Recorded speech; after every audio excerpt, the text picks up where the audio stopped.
man tatahhara fi baitihi, sesiapa yang berwuduk di rumah dia.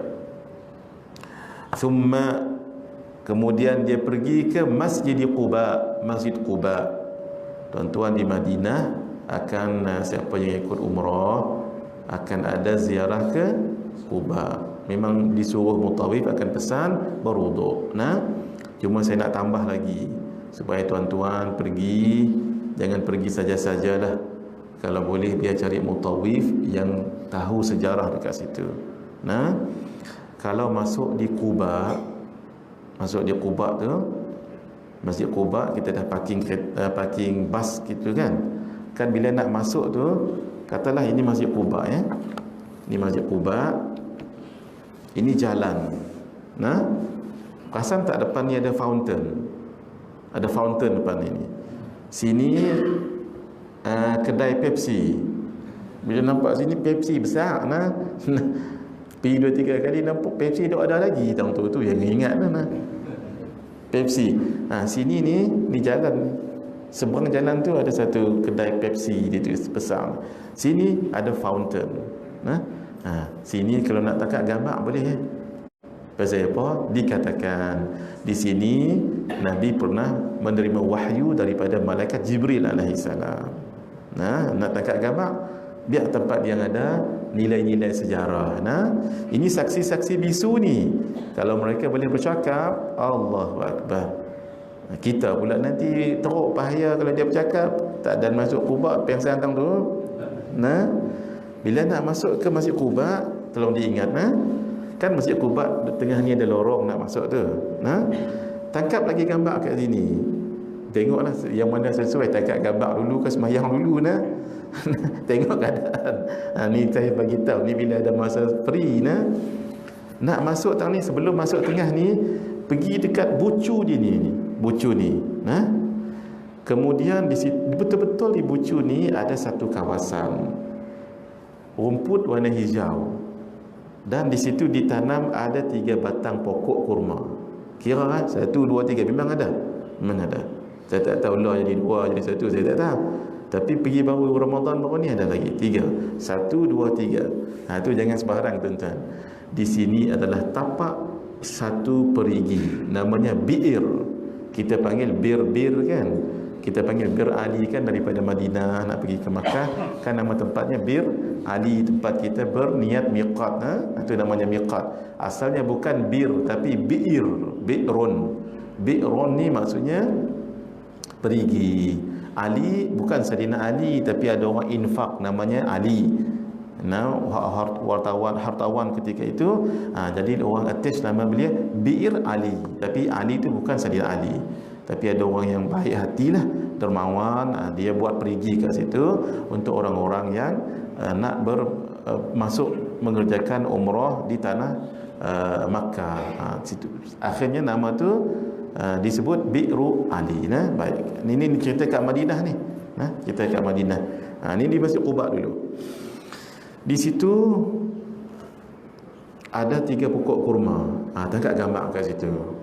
Sebab itu adalah tapak Bi'ru Aris. Bi'ru Aris ni apa? Di sini perigi dahulu Nabi ketika berdakwah kepada orang ajam, non-Arab. Orang non-Arab ni Farsi, orang Rom. Mereka kalau surat tak ada stempel, mereka tak nak baca. Akhirnya Nabi pun buat cincin. Cincin itu tertulis Muhammad Rasulullah. Kan ada yang orang pakai tu kan, Muhammad Rasulullah, stempel. Barulah dibaca surat itu. Kemudian Nabi wariskan cincin itu kepada Sayyidina Abu Bakar As-Siddiq. Kemudian diwarisi oleh Sayyidina Abu Bakar kepada Sayyidina Umar. Kemudian diwarisi oleh Sayyidina Umar kepada Sayyidina Uthman. Zaman Sayyidina Uthman, beliau pergi ke perigi ni nak minum. Sebab perigi ni Nabi pernah minum airnya. Itu namanya Bi'ru Aris ya. Tah lagu mana qadarallah, Allah dah tentukan tu semua. Cincin tadi tu jatuh dalam perigi tu. Allah, Sayyidina Umar, Sayyidina Uthman pun perintahkan ada seorang pembantu beliau, saya tak ingat namanya, dan juga yang lain-lain, keringkan perigi ini Airnya keringkan dan cari cincin. Masya Allah, sampai sudah tak jumpa. Nah, sedihlah Sayyidina Uthman. Wallahu alam, kita pun tak tahu, tu dah takdirnya Allah. Nah, jadi jatuhlah cincin tu, tak ada dah. Periginya pun dah ditibus, tetapi kesannya ada lagi. Jangan lupa ya, macam mana tadi Masjid Quba dulu. Nah, Masjid Quba di Madinah, jangan cari Quba tempat lain. Takut tempat lain ada nama Quba, ambil barakah tafaul. Di betul-betul di bucu sebelah kiri ya. Di situ memang dia cantik. Dia letak ditanam rumput hijau yang pastinya 3 batang pokok kurma. Daripada dulu lagi 3 batang tu lah pokok kurma tu. Habis sudah, baru kita masuk ke Masjid Quba. Kalau perasan Masjid Quba ada 2 bahagian. Di bahagian belakang dengan bahagian depan. Bahagian belakang tak ada bumbung kan, di bawah kanvas macam tu. Sembahyang kat situ hadirin. Lelaki lah. Yang perempuan saya tak perasan sangat. Yang lelaki sembahyang dekat situ di belakang. Dikatakan oleh sebahagian ulama, tapak asal Quba di situ. Masjid Quba tu tapak asalnya dekat situ. Solat kat situ 2 rakaat, solat apa pun tak apa. Tapi jangan terus balik. Di belakang ni jangan terus balik. Maju ke depan ini. Pergi ke depan. Di belakang tu pergi ke depan macam ni. Bila pergi ke depan, pergi dekat bawah kubah masjid tu. Sebab tu bila pergi ke depan, dongak-dongak sikit kat atas. Tuan-tuan cuba tengok nanti. Siapa yang pergi menuju ke depan, kepala dia mendongak-dongak sebegini, dia ada ilmu ni lah, ilmu yang saya nak turunkan ni. Kalau dia jalan kepala straight saja, itu tak ada, dia tak ada ilmu ni. Sayang. Ilmu ni mahal. Apa dia? Pergi ke depan, tengok kubah. Selagi tak sampai di kubah tu, kubah tadi kubah ni kubah. Selagi tak sampai jangan stop. Jalan, tu macam kubah tu lah. Tapi ini segi 4 pergi ke depan, dongak ke atas. Dekat atas kubah tu dia bulat macam ni. Perhati elok-elok lah. Kalau dia sepintas lalu tak apa nak nampak, perhati elok-elok. Dia ada 2 titik, 2 lubang kat situ tu. Sini 1 lubang, sini 1 lubang. Dia tak besar mana lah. Kalau saya melangkah lubang ni lebih kurang sini, siap lagi kat macam ni. Dia macam ni. Ini kiblat, ni kiblat, ni satu, ni satu. Tu petua dia. Di sebelah kiri menyerong sikit. Sini 1, 1 step ke depan, menyerong macam ni. Di sini atas tu ada 1 lubang. Di sini atas ada 1 lubang. Kenapa hadirin? Ulama pesan kita sembahyang di dekat 2 lubang itu, atau sembahyang in between lubang ini. Ni lubang 1, lubang 2 kan, sembahyang tengah ni. Atau sembahyang dekat sini, atau sembahyang dekat sini. Kenapa? Dia ada kaitan dengan cerita Nabi sampai ke Quba.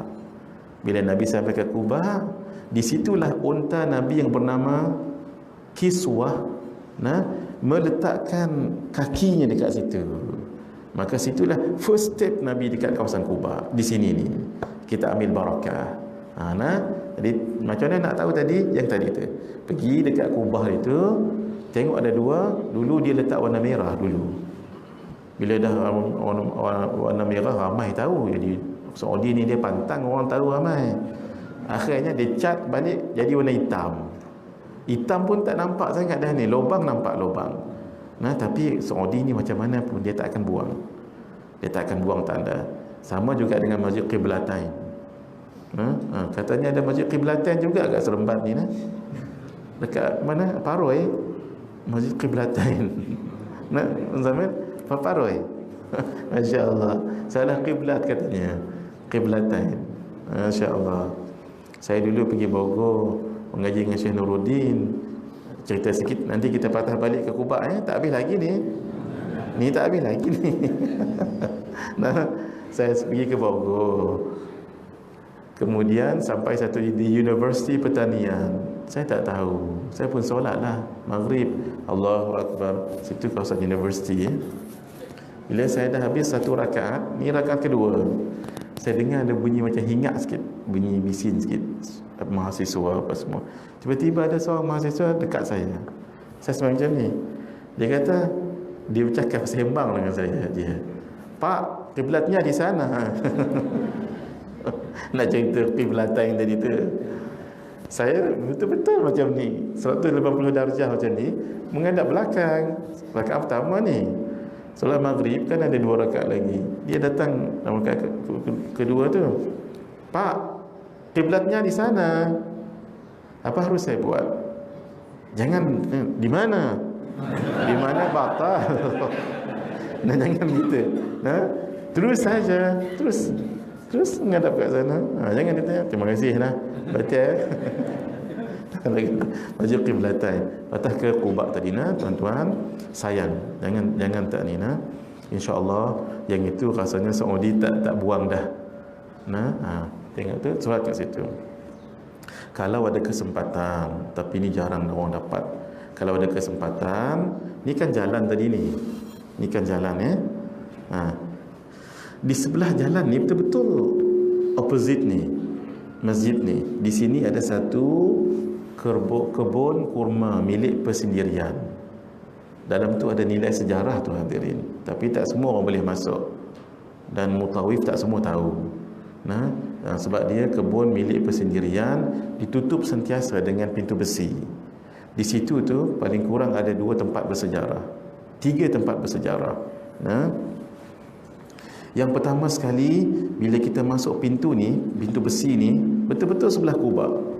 Buka pintu tu, kita akan jumpa rumah yang Nabi pernah menginap di situ waktu hijrah. Nama rumah itu kepunyaan seorang sahabat Nabi bernama Sayyidina Kalthum. Namanya pelik sikit, Kalthum bin Hidam. Nabi menginap di rumah ni dulu. Tuan-tuan, saya bila tengok tu Allah terharu lah. Dinding tu dia tak roboh. Dinding tu macam dinding zaman Nabi dulu tu. Dalam tu dah lain dah, tapi dinding tanah tu duk ada lagi. Tanah liat tu duk ada lagi. Wallahu alam batu tu, apakah batu tu kembali pada zaman Nabi ataupun dari construct like third ataupun macam mana, wallahu alam. Tapi nampak macam zaman-zaman dulu. Dinding tu ada lagi, dinding tu.